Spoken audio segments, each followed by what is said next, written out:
Hello, let's check if this iPhone 15 have the reverse wireless charging.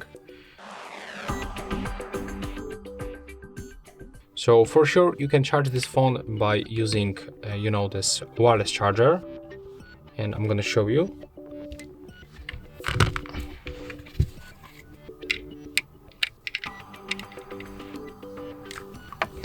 So as I said, here we have the wireless charger and we can charge the phone, right?